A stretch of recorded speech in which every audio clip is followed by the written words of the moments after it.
잠시 기도하겠습니다. 하나님, 감사합니다. 오늘 우리 시연이 또 주원이 또 요한이 이렇게 함께 모여서 우리 하나님의 말씀을 마주하고자 합니다. 룻기서를 통해서 우리에게 주고자 하시는 하나님의 은혜를 날마다 쫓아갈 수 있도록 도와주시고, 이들의 학교에서의 삶 가운데에서 또 하나님을 바라보며 걸어가는 인생의 여정 가운데에서 주님께서 회복시키시고 인도하시는 걸음을 쫓아갈 수 있도록 인도하여 주시옵소서. 사랑합니다. 주님 감사합니다. 우리 구주 예수님의 이름으로 기도드립니다. 아멘. 자, 룻기서에 대한 설명을 조금 드리고 오늘 룻기서의 말씀을 2장 말씀을 할 거예요. 그런데 우리가 2장을 시작하다 보니까 룻기 1장의 말씀을 조금 이해를 할 필요가 있을 것 같아요. 자, 그래서 룻기서 1장 말씀을 살펴보면 간단하게 보면 이렇습니다. 여기 위에 지금 보이지 않을 것 같은데 베들레헴이라는 땅에 엘리멜렉이라는 사람이 있었고 엘리멜렉이라는 사람이 있었고요. 이 엘리멜렉의 와이프가 나오미라는 여자였어요. 이 여자에게는 말론과 기럧이라고 하는 두 아들이 있었습니다. 그런데 이 베들레헴이라고 하는 땅에 흉년이 든 거예요. 이 베들레헴이라고 하는 지명의 이름은 빵집이라는 뜻인데, 이 빵집이라고 불리는 베들레헴에 흉년이 드니까 이곳에서 더 이상 못 살겠다 하고 모압 땅, 이방 땅입니다. 이방 땅으로 이사를 가요. 이 가족이 이사를 갑니다. 그래서 모압에 가서 모압 여인 둘을 이 엘리멜렉과 나오미가 며느리로 맞습니다. 말로는 룻이라고 하는, 오늘 우리의 주인공이 되는 룻이라고 하는 여인을 아내로, 모압 이방 여인을 아내로 맞고요. 기럧은 또 오르바라고 하는 또한 동일한 모압 여자를 결혼하게 됩니다. 그래서 이걸 좀 이렇게 여기만 일단 우리가 보면 돼요. 여기까지 기억하시면 되고요. 그 상태에서 이 엘리멜렉과 말론과 기럧이 모두 다 죽어버려요. 그러니까 지금 누구만 남냐면 나오미, 룻, 오르바, 이 여자 3명이 남는 거예요. 이 아들 둘이 없다면 이 나오미와 룻, 또 나오미와 오르바, 룻과 오르바는 전혀 관계할 수가 없는, 연관관계가 끊어져 버린 거죠. 이 줄이 그어질 수가 없는 거잖아요. 그래서 나오미가 이제 나는 더 이 모압 땅에 있을 이유도 없고 이 모압 땅에서 고통만 당하였으니 나는 베들레헴으로 돌아가겠다라고 오르바와 룻에게 얘기하니까, 오르바는 고통 중에 있지만 힘들지만 이 땅에 남기로 결정을 하고요. 룻이라고 하는 여인은 나오미와 함께 베들레헴으로 돌아갈 것을 결정합니다. 그러면서 위대한 신앙의 고백을 해요. 어머니의 백성이 나의 백성이 될 것이고 어머니가 거주하는 곳에 나도 거주할 것이고 특별하게는 어머니의 하나님이 나의 하나님이 되실 것입니다 라는 고백을 합니다.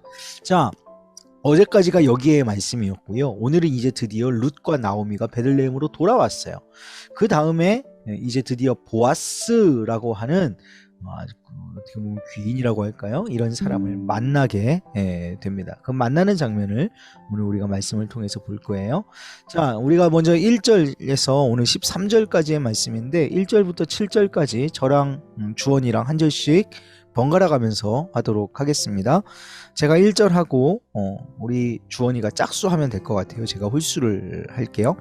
자, 한번 해보도록 하죠. 1절이에요. 1절. 나오미의 남편 엘리멜렉의 친족으로 유력한 자가 있으니 그의 이름은 보아스더라. 모압 여인 롯이 나오미에게 이르되 원하건대 내가 밭으로 가서 내가 누구에게 은혜를 입으면 그를 따라서 이삭을 줍겠나이다 하니 나오미가 그에게 이르되 내 따라 갈지어다 하매 룻이 가서 베는 자를 따라 밭에서 이삭을 줍는데 우연히 엘리멜렉의 친족 보아스에게 속한 밭에 이르렀더라. 마침 보아스가 베들레헴에서부터 와서 베는 자들에게 이르되 여호와께서 너희와 함께 하시기를 원하노라 하니 그들이 대답하되 여호와께서 당신에게 복 주시기를 원하나이다 하니라. 보아스가 베는 자들을 거느린 사환에게 이르되 이는 누구의 소녀냐 하니 베는 자를 거느린 사원이 대답하여 이르되 이는 나오미와 함께 모압 지방에서 돌아온 모압 소년인데 그의 말이 나로 베는 자를 따라 단 사이에서 이삭을 줍게 하소서 하였고 아침부터 와서는 잠시 집에서 쉰 외에 지금까지 계속하는 중이니이다. 아멘. 1절 말씀에 보아스라고 하는 사람이 등장을 합니다. 나오미의 남편 엘리멜렉, 아까 그 모압 땅에 가서 죽었다고 하는 나오미의 남편 엘리멜렉의 친족으로 그 지역에서 유력한 사람이라고 하는 보아스가 등장을 합니다.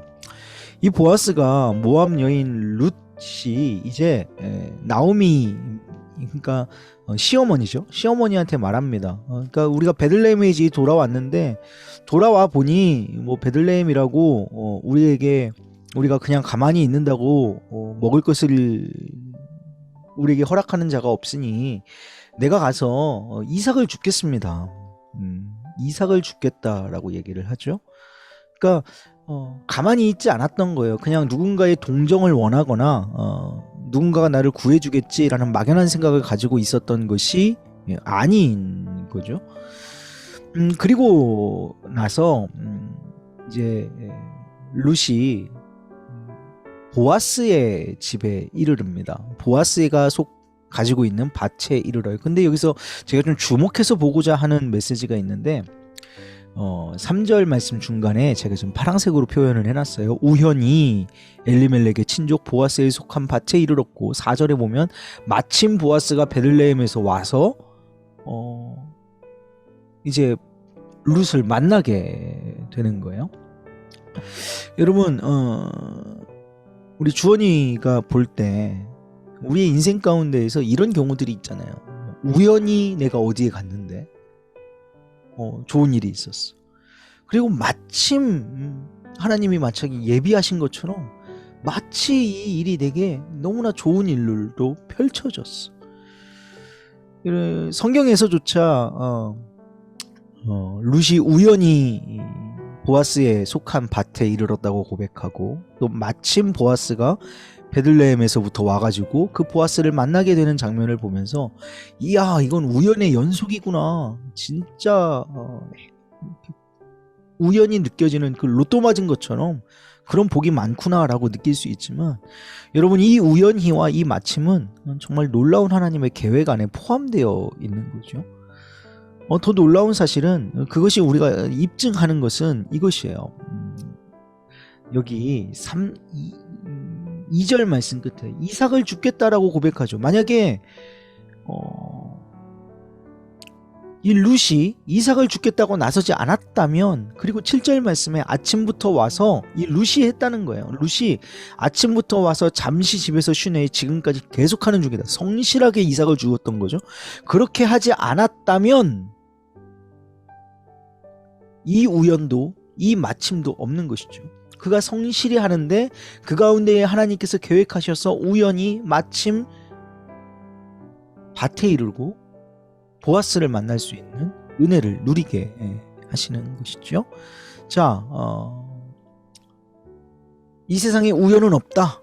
그리스도인에게 있어서 이 세상에 우연은 없고 그리스도인에게 있어서 이 세상에 마침은 존재하지 않는다. 여러분 1절에서 7절 말씀을 통해서 이걸 꼭 기억하셨으면 좋겠어요. 자, 8절부터 우리 말씀 한 번 더 읽어볼게요. 자, 8절부터 13절까지 이번에도 주원이가 짝수 그리고 제가 홀수를 할게요. 자, 8절부터 우리 주원이가 읽는 거예요. 자, 보아스가 롯에게 이르되 내 따라 들으라. 이삭을 주우러 다른 밭으로 가지 말며 여기서 떠나지 말고 나의 소녀들과 함께 있으라. 그들이 베는 밭을 보고 그들을 따르라. 내가 그 소년들에게 명령하여 너를 건드리지 말라 하였느니라. 목이 마르거든 그릇에 가서 소년들이 길어온 것을 마실지니라 하는지라. 롯이 엎드려 얼굴을 땅에 대고 절하며 그에게 이르되 나는 이방 여인이거늘 당신이 어찌하여 내게 은혜를 베푸시며 나를 돌보시나이까 하니.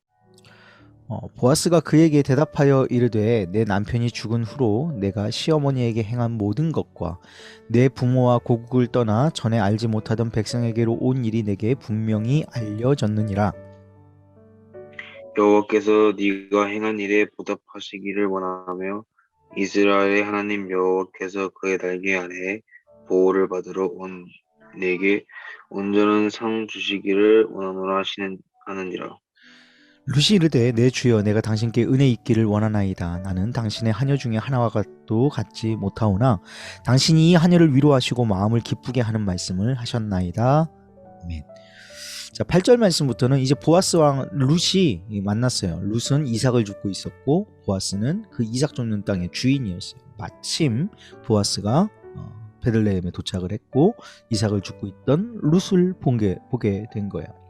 그래서 8절에 이 보아스가 룻을 발견하고 룻에게 다른 밭 가지 말고 여기서 나의 소녀들하고 함께 이삭 줍는 일을 계속해라. 그리고 내가 소년들에게 이미 말해놨으니까 목 마르거든 그 소년들이 길어온 것을 물을 마셔라. 이 여인에게 있어서 그리고 과부에게 있어서 이 일을 하고 있는 중간에 물을 마실 수 있는 건 너무나 큰 은혜거든요. 그랬더니 10절 말씀에 이렇게 상상도 못한 은혜를 받은 룻이 엎드려서 보아스에게 얘기합니다. 내게 왜 이렇게 하십니까? 내게 왜 이렇게 은혜를 주십니까? 라고 얘기하는 거예요. 그랬더니 보아스가 얘기하는 거예요. 네가 시어머니 나오미를 따라서 저 모압 땅에서부터 이 베들레헴 땅까지 온 사실을 내가 들었고 너의 남편과 너희 시아버지가 다 죽었는데도 너희 시어머니를 보필해서 지금 네가 이삭 죽고 있다는 사실이 모두에게 다 알려졌다. 내가 하나님을 대신할 수는 없지만 하나님의 은혜로 네가 그것들을 공평하게 받아 누릴 수 있게 되기를 원한다 라고 얘기하고 있는 거죠. 여러분 오늘 말씀을 좀 이렇게 한번 정리해 봤으면 좋겠어요. 제가 미리 정리를 해와 봤거든요. 한번 읽어볼게요. 우리의 삶은요 때로 우연히와 마침 아까 우연히 이 룻이 보아스의 밭에 이른 것처럼 또 마침 보아스가 베들레헴에 도착했던 것처럼 이런 우연과 마침의 연속인 것 같아 보이는 것이 우리의 삶이에요. 우연히 마주친 어떤 인연으로 우리의 삶이 이어지는 것 같고 마침 그 자리에 있는 그것이 운명인 것처럼 살아갑니다. 그래서 우리는 운명적인 만남을 꿈꾸기도 하고 마침 그곳에 있는 무언가를 하나님의 뜻이라고 착각하기도 합니다. 여러분 그러나 기억할 것은요 그리스도인에게는 어떤 우연도 어떤 마침도 없다는 거예요. 오직 하나님의 세밀하고 놀라운 계획만이 존재할 뿐입니다. 룻이 보아스의 밭에 가서 이삭을 줍는 것도 또 보아스를 만나서 은혜를 얻는 것도 우리의 눈에는 우연과 마침처럼 보이지만 그 안에는 하나님의 세밀하신 인도하심이 있었음을 우리가 기억해야 한다라는 거예요. 여러분 저와 여러분의 만남도 우리 주원이와 저의 만남도 또 우리 요한이와 저의 만남도 오늘 어떻게 된 일인지 모르지만 우리 시연이와 저의 만남도 우연이 아닙니다. 마침이 아니에요. 우연과 마침을 가장한 하나님의 계획, 그 철저한 계획 속에 있는 것이죠. 우리에게 이제 주어진 또 하루를 살아갈 거예요. 살아가면서 우연 그리고 마침에 우리의 인생을 걸지 마십시오. 다만 그 안에 포함되어 있는 그 안에 내포되어 있는 하나님의 계획을 온전히 신뢰할 수 있는 저와 여러분 되기를 간절히 소망합니다. 우리 주님께서는 오늘도 우리와 함께 하고 계신다는 사실을 기억하시고요. 오늘 이렇게 줌으로 오랜만에 그리고 또 처음 이렇게 큐티를 함께 해서 우리 주원이 잘 들어왔는데 요한이 들어오는데 애를 좀 먹었죠? 우리 시연이는 연락이 되지를 않아요. 어떻게 된 일인지는 모르지만 하여튼 함께 해주셔서 고맙고요. 우리 이제 계속해서 해 나가다 보면 조금 더 좀 부드러워지고 그렇게 될 거라고 생각을 합니다. 제가 잠시 기도하고 마치도록 하겠습니다. 하나님 아버지 감사합니다. 우리 주원이와 또 요한이 그리고 우리 시원이와 말씀을 나누었습니다. 우연히 룻이 보아스의 밭으로 간 것처럼 보이지만 또 마침 때가 맞아서 보아스가 자신의 밭으로 돌아온 것처럼 보이지만 그 안에는 세밀하고 신실하신 하나님의 계획이 포함되어져 있었음을 우리는 말씀을 통하여서 보았습니다. 우리의 삶에도 때로는 우연 같고 때로는 마침 그 자리에 있는 그것들로 인하여서 우리의 삶이 이루어지는 것 같지만 그것들을 허락하시고 그 안에 내포되어져 있는 하나님의 신실하시고 세밀하신 계획이 우리의 삶을 디자인해 가고 계신다는 사실을 늘 기억하게 하시고 그 주님을 기억하며 주님을 의지하며 살아갈 수 있는 우리 요한이 우리 시연이 또 우리 주원이 될 수 있도록 그리고 이 말씀을 마주하는 우리 청년들 학생들 모두 될 수 있도록 인도하여 주시옵소서. 주어진 삶 가운데에서 하나님의 계획하심을 발견하며 오늘도 주님을 신뢰하며 나아갈 수 있도록 주여 도우시고 오늘 함께한 모든 지체들 가운데 주의 성령으로 충만하게 임재하여 주시옵소서. 사랑합니다. 주님 감사합니다. 우리 구주 예수님의 이름으로 기도드립니다. 아멘.